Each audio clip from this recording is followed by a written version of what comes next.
Coming up on this week's edition of the Kev BKA Beloved Show, a NBA playoff preview, the WNBA Draft, and is Shohei Ohtani naive or is he just dumb? But first,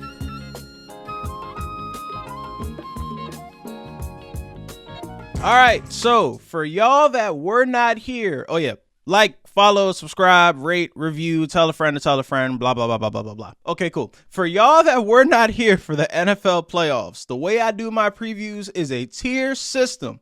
I don't do S tier, B tier, C tier, blah, blah, blah. That's boring. What I do is 4 tiers I made up myself that I feel like much better describes a team's chance to make the finals. Not win it, make it. Can't judge who's going to win it yet. We'll get there when we get there. Those tiers are as follows. Tier 1, shits and giggles. That doesn't mean you're not going to win. It just means if you don't, you're there for shits and giggles, and that is fine. Tier 2, too much dip on your chip.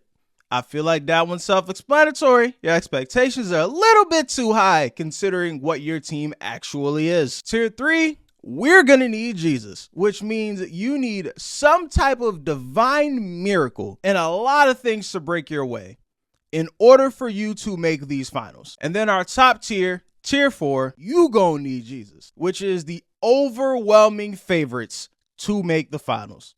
So since I said make the finals, obviously we're going to go per conference.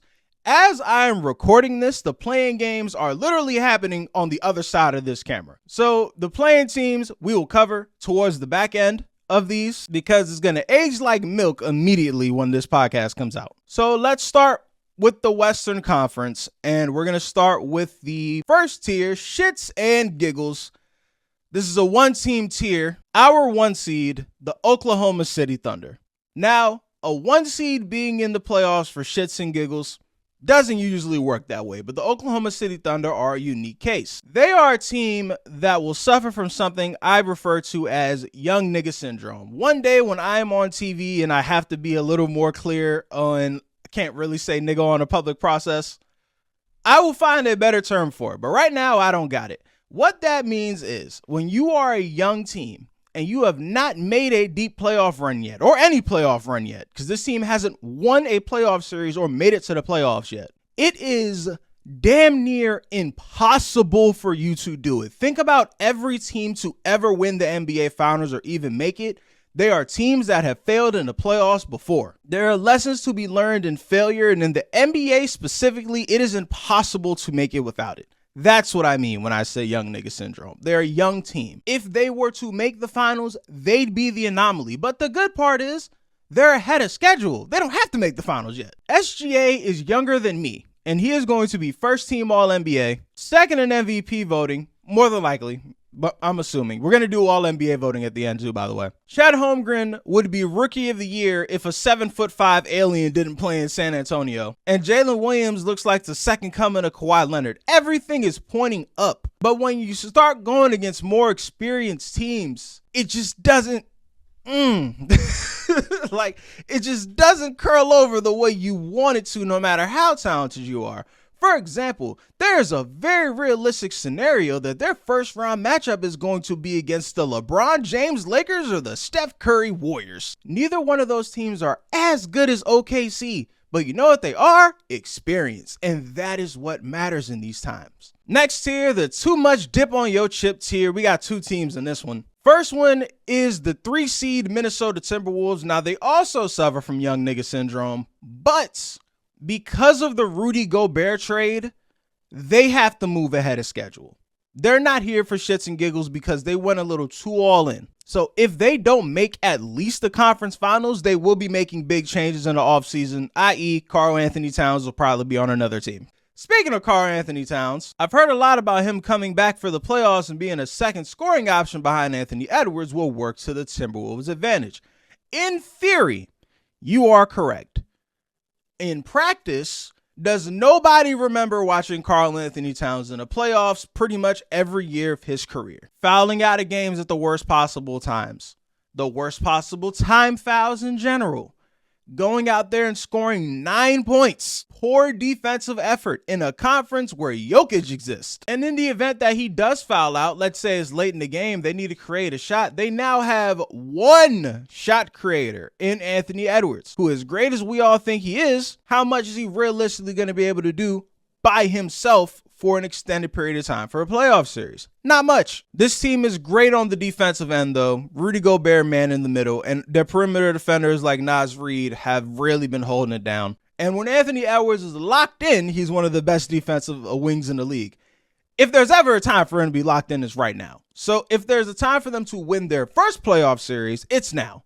But as far as them making the finals, I just can't see it. Next up, we got the 6th seed, the Phoenix Suns, who have way too much dip on their chip. They may be the dip on their chip All-Americans because they went all in a way that I don't think I've ever seen before.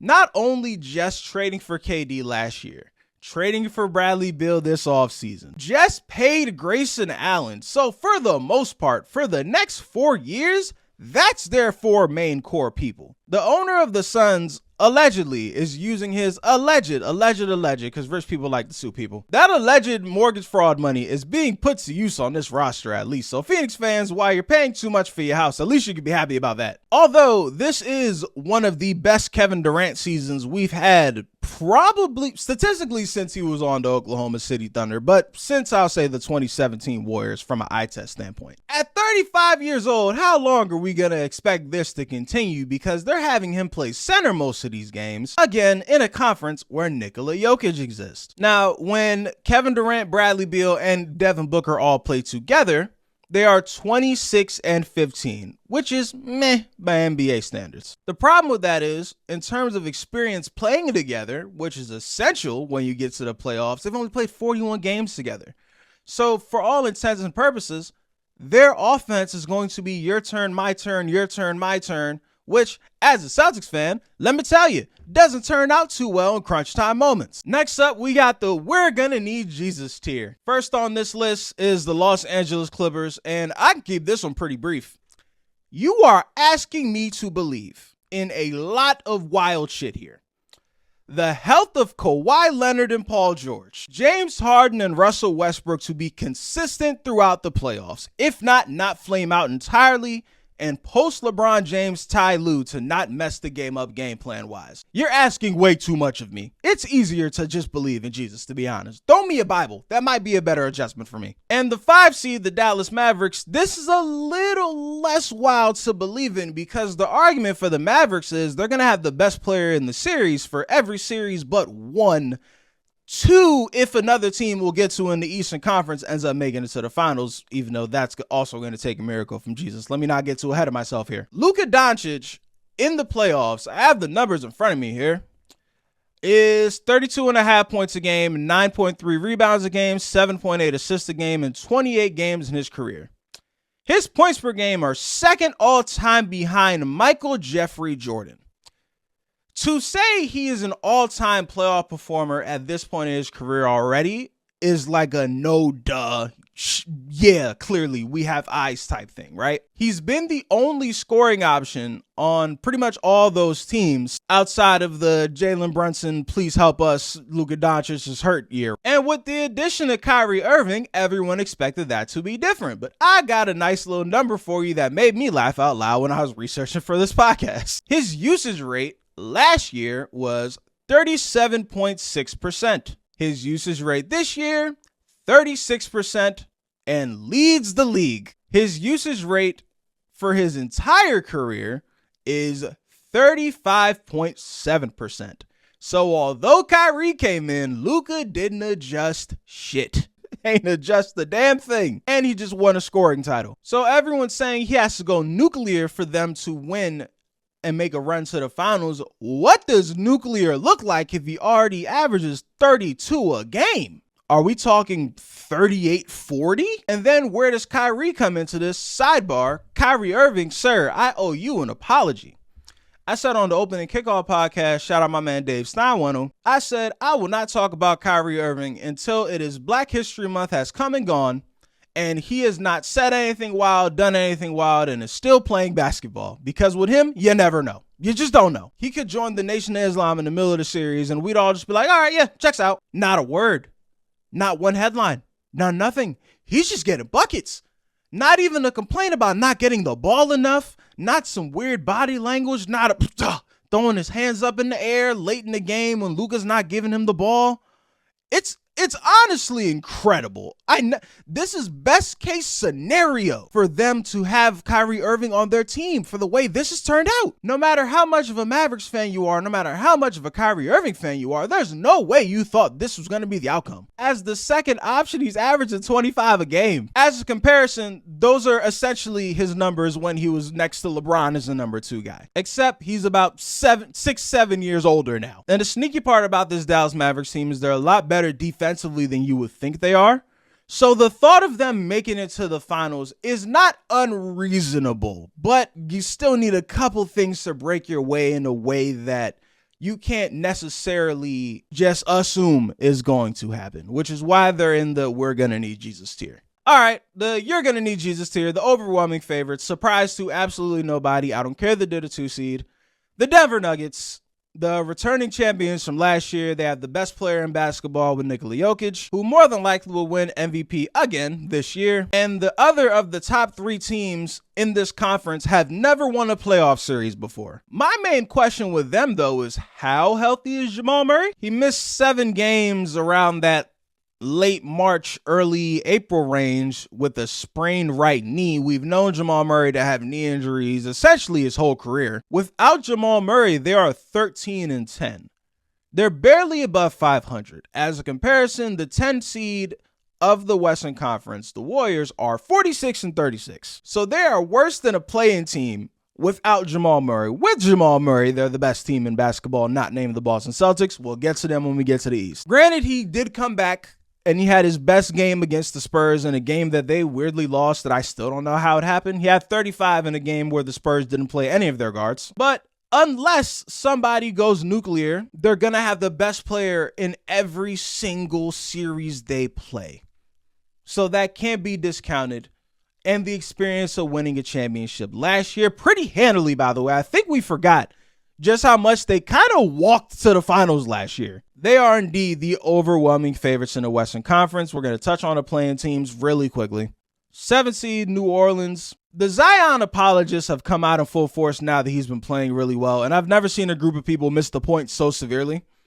Guys, this is what we've been asking for. Post-playing game, Zion's been in shape. He's been playing great, and the people who actually watch basketball every week, every game or whatever, they see it. We see it. This is what we've been asking for. We're on your side here. The fat jokes may have gone a little far, but at the core of them was, hey, you're good at basketball. This thing is stopping you from being good at basketball. Can you please stop doing it so you can be good at basketball, please? And now he stopped. They're the 7 seed, and I'm not saying they don't stand a chance against the Lakers. We'll get to the Lakers in a second.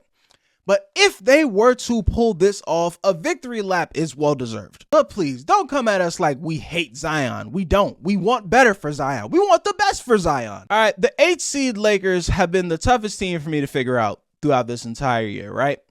Because this is the best Anthony Davis season since he's been a Laker. You could say the bubble season, but they were still trying to figure things out. The finals run was incredible. That's different. But for as far as the regular season, he was still the second player. He was the 2-man. It was different. 75 games played for Anthony Davis. The most in 6 years. So we're going back to the Pelicans now. Just under 25 points a game, just under 13 boards a game, and just under 2.5 blocks a game. 39-year-old LeBron James is 25-8-7, and somehow this team is an 8th seed. And after the play-in tournament, there was a stretch of time where it looked like this team was going to miss the playoffs altogether. So Lakers fans, when you hear us see this, I want answers. And don't tell me it's just Darvin Ham. Don't tell me Darvin Ham's the only reason why, because if he was, LeBron would have got him out of there by now. The 9th seed, the Sacramento Kings. The world has such high hopes for this team, but not this guy. After they lost to the Warriors last year, their flaws were pretty clear. Hey, bring in a wing with experience so that this team could take the next step. You know what they added? Nothing. They did nothing to change. The rest of the league got better. They did not, which is why they went from a 3 seed to a 9 seed. That's what happens when you don't improve your team from the offseason and you just expect your team to be better the next year because you overachieved the year before. Oklahoma City, take this as a cautionary tale. The 10th seed, the Golden State Warriors. By every objective measure, this has been a horrible season for the Warriors, right? Draymond, just Draymond. The insert story here, Draymond Green. Klay Thomas, Anthony Wiggins being inconsistent. Steve Kerr looking like he's given up on life on a lot of these sideline games. Would you believe me if I told you they have a better record than last year? Because they do. Yet and still, I still have to ask the question, how bad does this have to get for the Warriors to blow it up? I think if they lose to the Kings and they don't even make the playoffs, I think that's a no-brainer. You got to blow this team up. But let's say they make it to, let's say they end up the 8th seed and they lose in 6 to OKC. Then what do? Klay wants an extension. You just extended Draymond the year before. Kuminga's going to want more time. Andrew Wiggins is more expensive. Steve Kerr, again, looks like he just needs a vacation. What's the answer? Quick break, and then we're going to get to the Eastern Conference. All right, Eastern Conference playoff tiers. As a reminder to the audience, the tiers are as follows. Tier 1, shits and giggles. Tier 2, too much dip on your chip. Tier 3, we gon' need Jesus. Tier 4, you gon' need Jesus. Tier 1, shits and giggles. Again, this does not mean you have no shot of winning or making it to the finals. It just means everything going on is simply gravy. It is not make or break for you to make the finals. You are here for shits and giggles. First team up, the Indiana Pacers. And question 1, how bad is Tyrese Halliburton's injury? He's been dragging throughout the season. He came back way too quickly off that strained hamstring. And the numbers have been as follows. Before the injury, he was 25 points a game, just under 13 assists a game, shooting about 50% from the field and 40% from 3.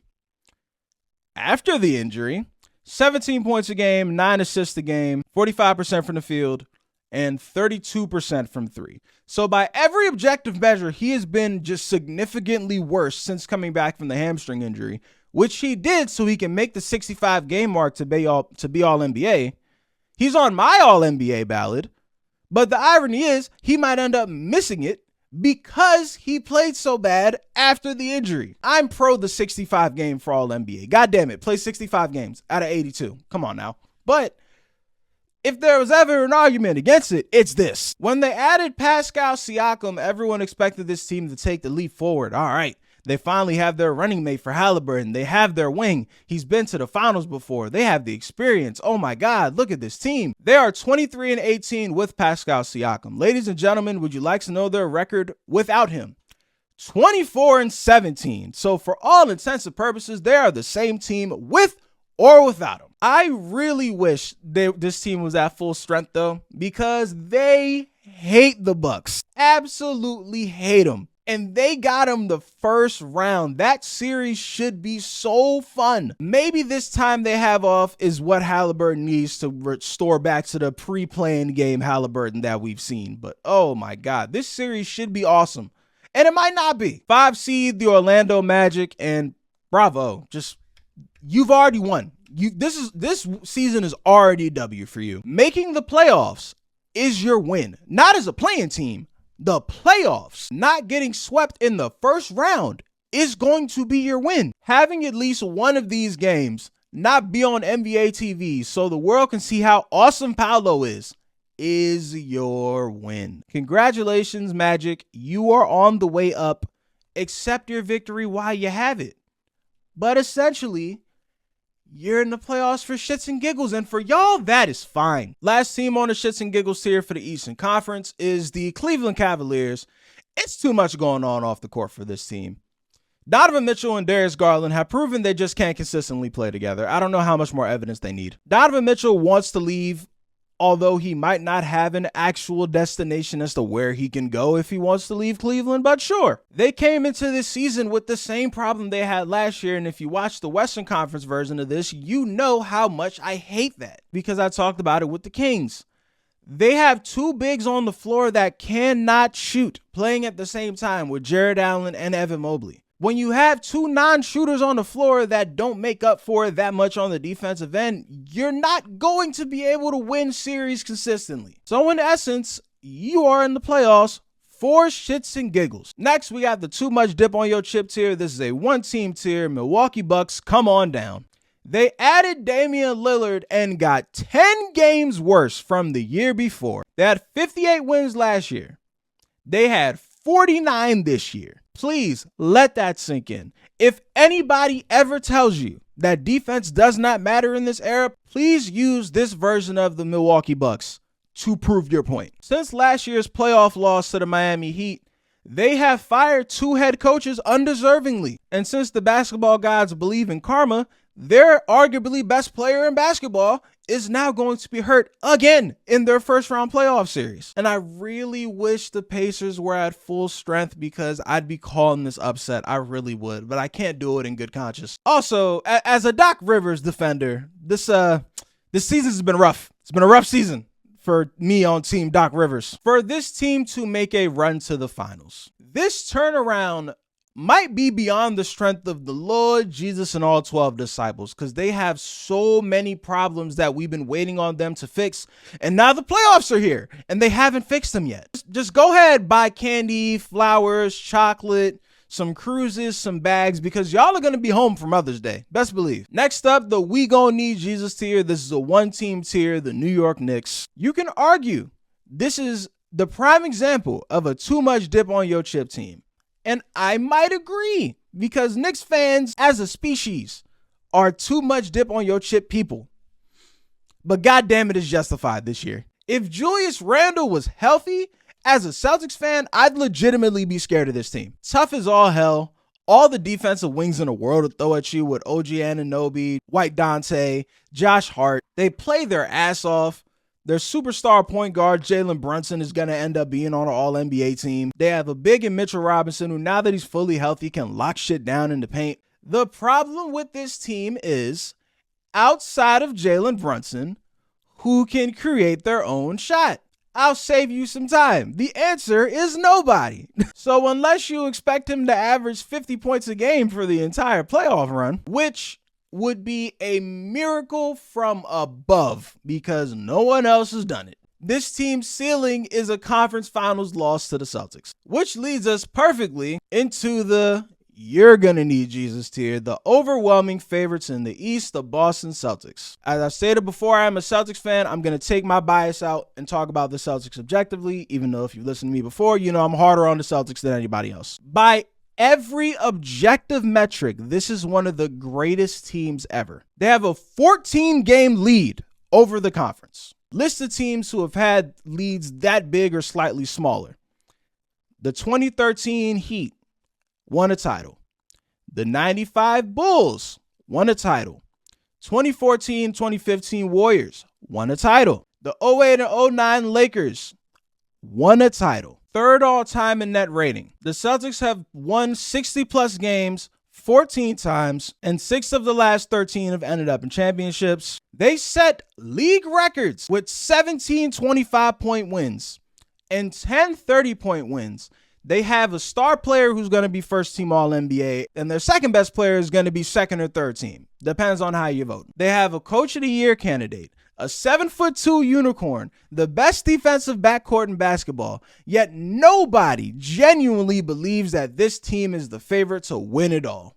And why is that? Because the Boston Celtics are an unserious outfit. This team beat the Warriors by damn near 50, and then not even a week later, lost to the Cavaliers with their G Leaguer being their leading scorer. Nothing describes the Celtics better than that stretch of games. If the Celtics want to prove to the basketball world that they are a serious championship contender, none of these series should go above 5 games. None of them. Not a single one. Especially, we're going to talk about the playing teams in a second when we start getting into those teams. As a Celtics fan, I've heard every outlet say that you can't take the Celtics seriously, you can't trust them in the playoffs. Now, do I think it's a touch overblown? Yes. Because you're more mad at the Celtics for making it to the playoffs and losing than you are at, say, the Oklahoma City Thunder and the Timberwolves, who haven't done shit at all in the playoffs. So do with that what you may. But if you're talking about winning the championship, I'm with you, because until they win it, they have no proof of concept. God damn it, Boston. This is the year to go get proof of concept. All right, playing teams. 7th seed, the Philadelphia 76ers. Again, if you're watching the snippet clip of this, I'm not going to go too deep on the playing teams, because by the time this podcast come out on Wednesday, we're going to have a lot of these answers already. And the playing games are literally happening on the other side of this camera right now. Question is, what version of Joel Embiid are we getting? The Philadelphia 76ers are 31-8 with Joel Embiid. Without Joel Embiid, they are 16-27. So let's say we split the difference there, because you're telling me that a player who has historically struggled with his conditioning has been out for months and didn't really ramp up probably as much as he should before the playoffs. Do I like their chances to beat Miami? Yes. Do I like their chances to win more than one playoff series? No. 8th seed Miami Heat. Guys, I'm not falling for the flip the switch thing. I'm not. You can't trick me again. I'm not doing it. I feel like nobody actually watches the Heat because we know they don't take the regular season seriously, so we don't count anything about them in a regular season. Guys, if you did, I'm trying to tell you, this looks different. This isn't the same, oh, okay, when Jimmy Butler turns it on, they look fine. No, bro, this is a different team. This team is not good. This is not a good team. In the event that they play the Boston Celtics in that 1-8 matchup, I swear for God, Boston better sweep these bums out the playoffs, because they're in a different class than them. They have no business in the same series as them. And the Chicago Bulls and the Atlanta Hawks, do y'all really care about those teams? Of course not. Meh. Take a quick break and we'll get on to the next segment. All right, NBA season awards. This segment was a lot more fun about 30 minutes ago, because I made it a point to not look at any of my favorite writers, not look at any of my favorite broadcasters, podcasters, etc., to see what they voted on before I did my own ballots, because I didn't want to jack none of that shit. I wanted to come to all my own conclusions, research my own stuff, this, that, and the third.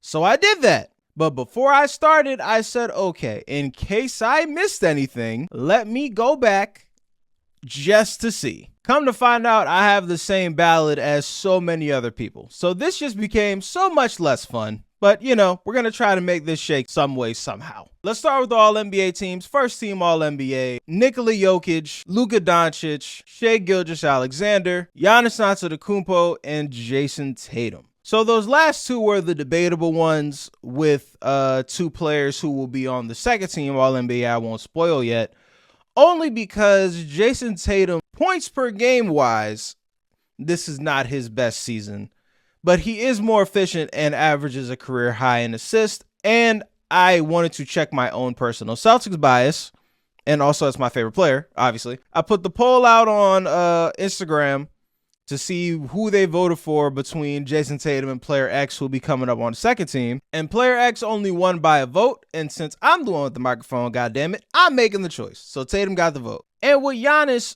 them getting that 3 seed really rubbed me the wrong way. But then I had to ask myself, if Giannis wouldn't have missed those games down the stretch, would they still be the 3 seed?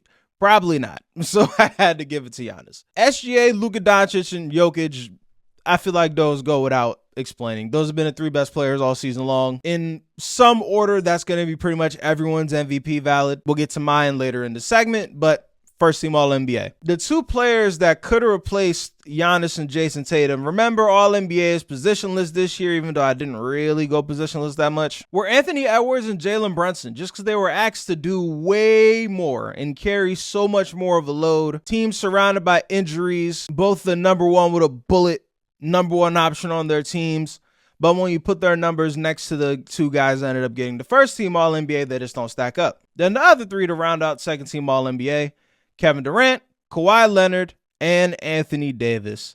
I had to get Anthony Davis at least up to second team because, oh my God, this has been the best Anthony Davis year since he's been a Laker. You got to give him credit some way, somehow. Kevin Durant went 27, 6, and 5. And played 75 games this year. This is an incredible Kevin Durant season, And one day, when Kevin Durant is retired, you guys are going to be so upset that you spent all this time being upset about a free agent decision he made almost a decade ago now, instead of just enjoying how awesome of a player he is.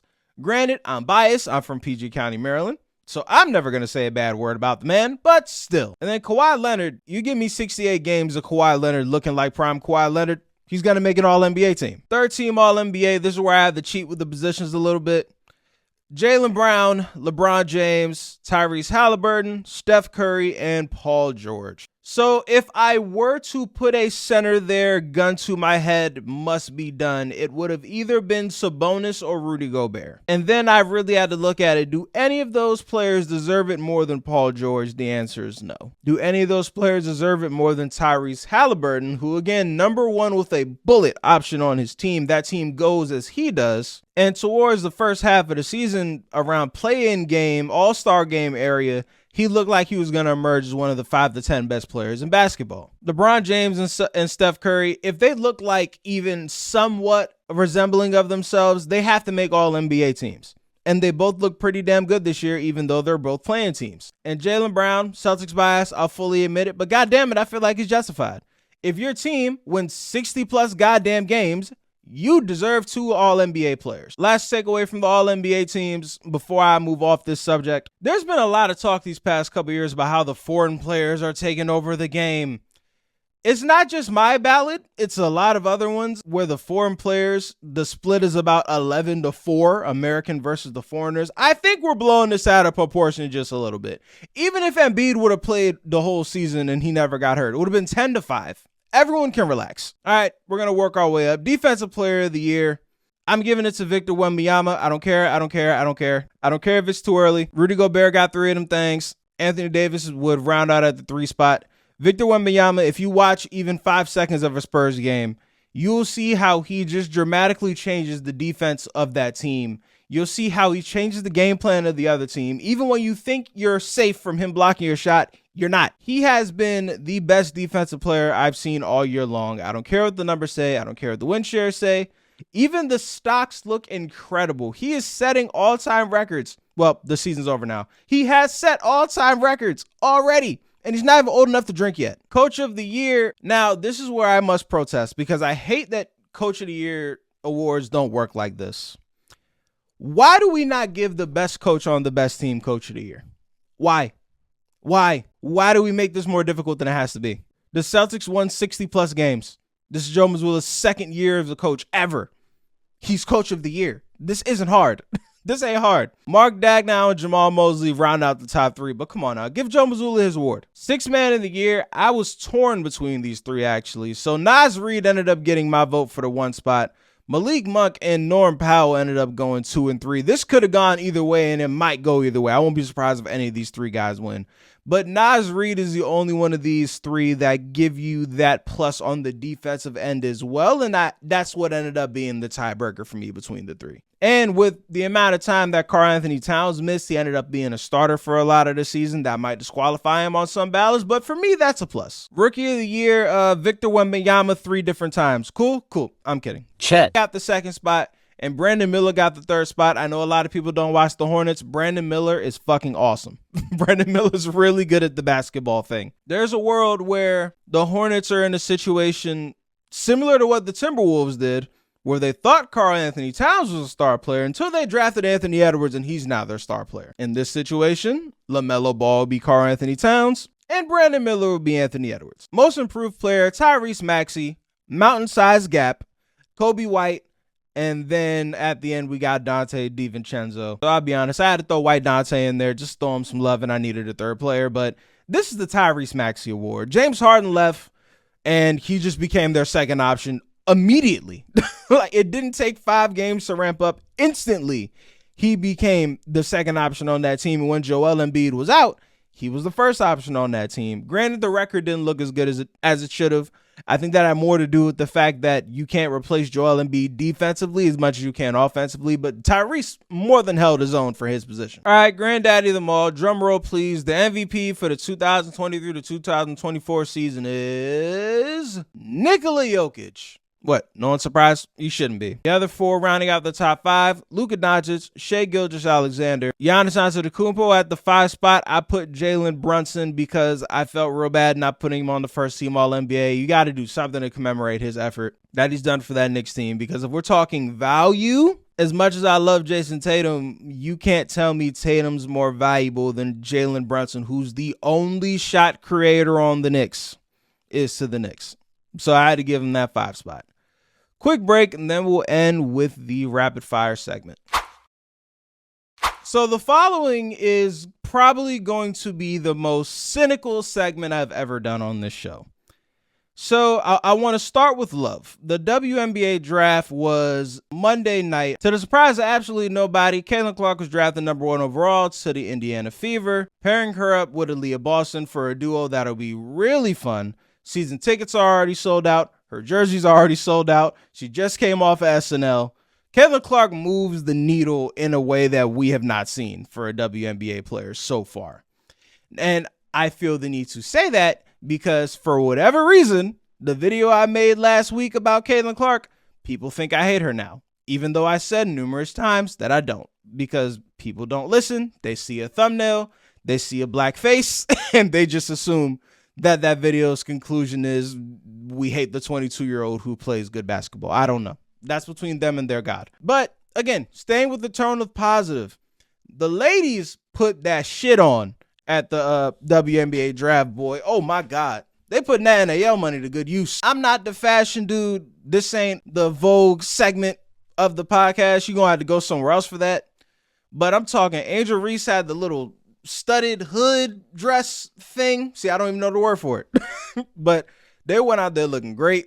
Sydney Colson sent out the tweet of the night, which is thank God they got NIL money, because the WNBA draft used to look like a business conference. And then she posted an old picture, which was absolutely hilarious. But back to Angel Reese.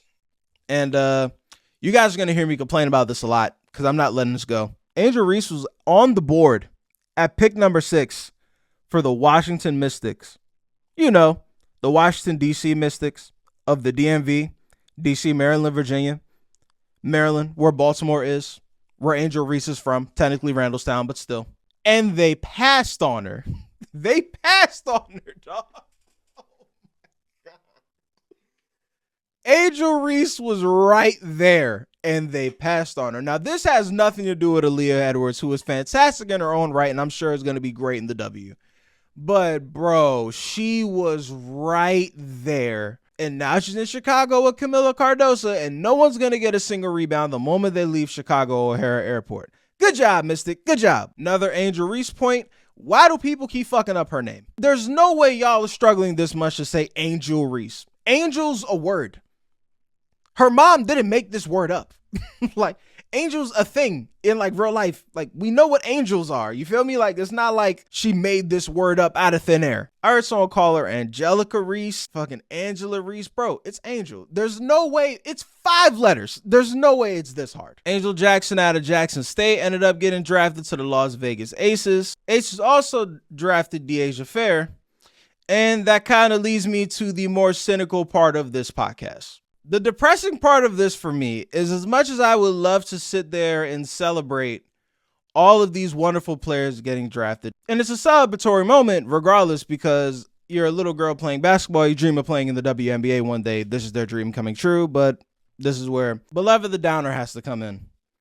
I remember last year when Alexis Morris was drafted. Alexis Morris, who I thought was one of the most impressive guards I've seen play in that national championship run for LSU, and she ended up getting cut. And that shocked the hell out of me. I was like, wait a minute. She's not good enough to be on the WNBA roster? And so someone who's a more tenured fan than me had to pull me to the side and be like, no, it's not that.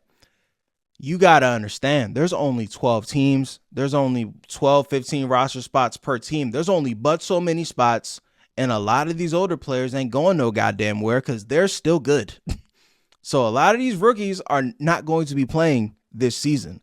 They're going to be playing overseas, not because of these myths that these Manosphere people were trying to tell you. There's not enough spots. If there was ever a need for expansion in the WNBA, it's now, because the talent's there. And now with the way these ratings are shaping out, the interest is there in these cities. First spot you should be going to is Houston, because it is a goddamn shame that the Houston Comets don't exist anymore. But even in the vein of the interest, and I know ESPN was airing the WNBA Draft, and it was a great occasion, super celebratory. All the best analysts and reporters were out there. Side note, ESPN, please get Holly Rowe a stool or a stepladder or something if she's going to keep interviewing WNBA players and college basketball players. Please. She's like, what, 5'2"? They had her interviewing Camila Cardoso and her hand was stuck all the way up and you couldn't even see her face. Come on now. We could do better than this. We could do better than this. But my issue is when I see Disney as the corporation that owns ESPN and owns all the rights to pretty much everything women's basketball, right? The collegiate and the professional level. My cynical mind can't help but go to a New York Post article where Disney investors complained about the quote-unquote woke agenda being pushed by Disney. Most notably citing the Marvels and critiquing Disney, saying, why do you need to have female leads? Put a pin in that. We'll get back to that shortly. Also, if you've been reading any of the varieties and the Business Insiders and all those fun entertainment business websites and publications, it's no secret that Disney, Bob Iger, and everyone in that building has been in some financial troubles, and there's even been talks of selling off ESPN. I think the most notable buyer was Apple at one point. Who knows? We'll see how that goes. So as ESPN is doing this whole victory lap celebrating women's sports and trying to act like it's super altruistic and they're now the feminist of the sports broadcast channel, I'm just like, bruh, get the fuck out of here. I'm just like, bruh, get the fuck out of here. This is from thespun.com. Disney CEO Robert Iger was reportedly extremely enthused by the growth of women's sport at the company's annual shareholders meeting. Iger said of female athletics, not only have they arrived, but their potential is tremendous. The cynic in me can't help but feel like I'm trying to figure out a way to say this without it being misconstrued as me trying to tear down the women hoopers, because that's definitely not my intention here. Because as I've said numerous times, I've been a fan of the women's game for a minute, and it's not like the women's game just got talented. It's not like women just started getting good at playing basketball. That's not how this works. But it does seem like the attention that these networks, especially ESPN, Disney, parent corporation, is giving it is not coming from a great place. And once it's served its purpose, what then? I don't know. Just something to put in the back pocket. Could be nothing. Could be me making something out of nothing, but just something to be noted. Cynical story number 2. I teased this in the beginning. Shohei Ohtani might just be stupid. I know that sounds harsh. I know it does. But a couple weeks back, when the Shohei story was first reported, I said this verbatim. Speaking of bullshit, this has to be one of the most you gotta think I'm dumb or you must think we think you're dumb type stories. Shohei Ohtani. And it turns out the answer is no. He is stupid. He might just be dumb. So this story number 1 is from Reuters.com. Starting in late 2021, Musahara began gambling with an illegal sports book after losing substantial sums. According to federal affidavit, to cover his debts, Musahara repeatedly impersonated Ohtani to trick and deceive bank employees into authorizing wire transfers from Ohtani's account, where the baseball player's baseball salary was deposited, the affidavit said. Pause right here. So what that article did not mention that was on the federal affidavit was that Musahara, who is Ohtani's interpreter, is the only person on Shohei Ohtani's team that speaks both English and Japanese. So the only person who can translate to and from Ohtani is Musahara. He's the only one. Again, Shohei Ohtani is 29 years old. He has been in America since he was 18. In over a decade, you have not found one other person on your team to translate for you. The account that these wires were getting transferred from was the one account that Musahara was telling his whole team for 3 years now that, Shohei doesn't want this one to get looked at. And everybody just ran with it. The one that the baseball checks were going into. Shohei doesn't want the financial advisors and the tax people to look at. And everybody around him was like, yeah, sure, okay. Because nobody had Google Translate. Nobody had Duolingo. Nobody had none of that. Everyone is in business with the best player in baseball who is Japanese. And nobody thought, maybe I should learn a word or two. Maybe I should learn some Japanese. And on Shohei Ohtani's part, this is where I'm going to sound like an asshole even more than I probably already do. I'm not a Trumper stumper or on the MAGA side of the immigration argument by any means. However, when they say that when immigrants come to this country, they need to learn the language, if there was ever an argument for it, it is this one. I thought they were being racist this whole time. Turns out they trying to protect y'all. Because Ipe Mizuhara took allegedly anywhere between 4 and 16 million from Shohei Ohtani since 2021. So over the span of 3 years, it cost him 4 to 16 million. Rosetta Stone is less than $200 on Amazon right now. You can learn over 25 languages on there. And it damn sure wouldn't have took you 3 years to do it. And I know the media is giving Shohei a lot of grace, and that's more so because he strikes people as a genuinely good guy. And I don't know the man from a can of paint, but I've seen the ESPN documentary Broke numerous times. And I've seen how we talk about athletes who get finessed out of their money numerous times, especially the ones that are the same complexion as me. And if we gonna keep the same energy, we call them dumb. Shohei, this is dumb. This is dumb by every objective measure. This is dumb. Dog, for 11 years, you have one person who can translate for you, bro. How do you even function like that? How do you even function like that? I can't. Maybe this is my born in America English speaking brain that can't compute this, because what? What? Come on now, Shohei. Damn it. All right, end with positivity. According to these federal affidavits, Shohei Ohtani was not aware of the gambling in any way, shape, or form.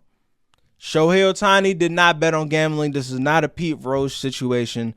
He will not face any discipline from the MLB. He is still fine. He is not a cheater. Amen. He can keep playing baseball. So at least we got that. That's my attempt to end the positivity. But god damn, that's so fucking stupid. All right. Thanks for listening this week, guys. Don't forget, like, follow, subscribe, rate, tell a friend to tell a friend. I'll see y'all next week.